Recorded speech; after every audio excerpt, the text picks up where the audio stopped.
Lindsay Chervinsky is a political historian specialized in early America, the presidency, and the government. She joins us live from here in Washington. Lindsay, great to have you with us. And I just want to start off by getting your reaction to the first sitting U.S. president to be impeached twice.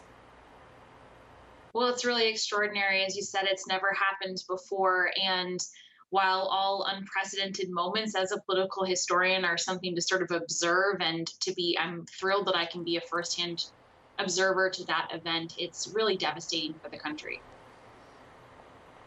We know that the president has released a video statement addressing the violence on Capitol Hill, but he didn't address the actual vote of impeachment.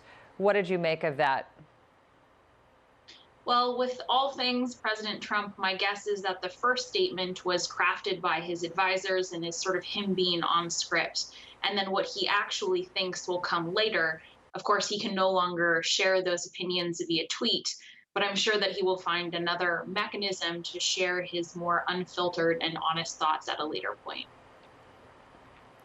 Lindsay, what are the odds right now that we could see the Senate? We know that this vote is going to happen after the inauguration now, but what is the likelihood we could see the president barred from seeking office again?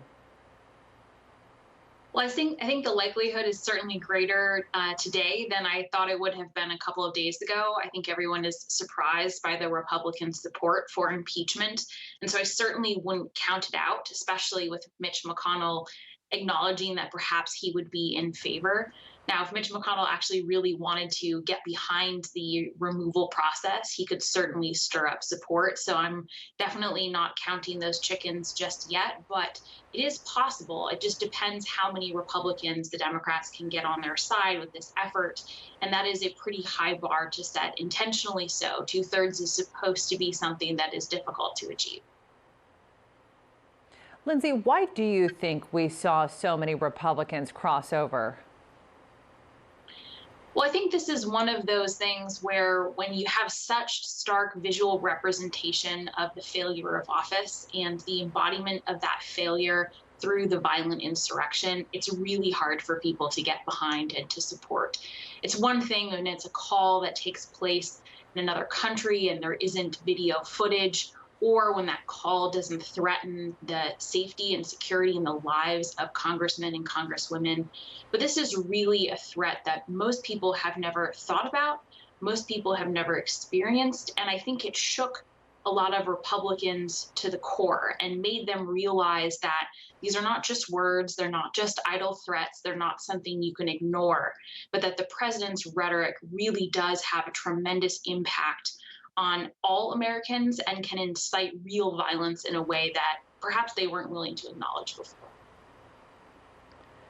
Knowing, Lindsay, that there's consensus that the Senate trial is going to happen after the inauguration, that'll mean that there's a Democratic majority in that chamber. How do you see the process playing out? Well, it's hard to say just yet because it, of course, depends on when it happens. The Democrats have a couple of different options. They can send the articles of impeachment to the Senate right away, at which point I would imagine Senate leadership would try and have a dual track. So they would have both the trial for the impeachment while also trying to deal with Biden's appointments and the other issues that are, of course, very pressing for the country right now. The other option is that they might hold on to the articles for 100 days or so to try and give the Biden administration an opportunity to address the other crises, the pandemic, the economy, and then, of course, the widespread threat of violence before addressing the articles of impeachment. My guess is they'll probably try and move on it faster because they don't want people to frankly forget what this feels like, what this moment feels like, and the danger to this country. And so they're going to try and dual track it to make sure that it doesn't derail too much of what the Biden administration is also trying to accomplish. There seems to be a greater understanding that impeaching the president over this offense was absolutely justified. But when we look at the first impeachment of the president over his conduct with Ukraine in that phone call, it would have appeared that Senate Republicans, because they have the majority, that won't be the case after the inauguration, but they didn't believe that that offense amounted to high crimes and misdemeanors. This is the second time in this administration where we're seeing impeachment proceedings used against a sitting president. Do you think that that changes the face of U.S. politics a little bit in terms of that being used as a political weapon against a sitting president? I certainly think the threat of impeachment is probably more likely to be a regular part of the political repertoire. I think all Americans can hope that these sorts of events never happen again. And so this cause for impeachment is never something we have to discuss after January 20th. That's certainly my hope.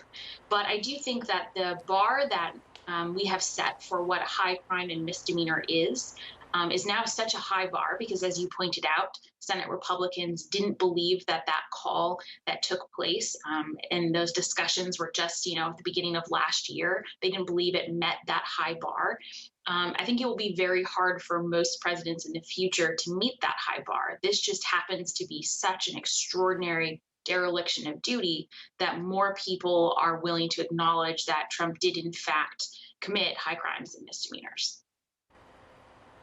Lindsay Chervinsky, we really appreciate you being with us on the program. Thanks so much for your analysis.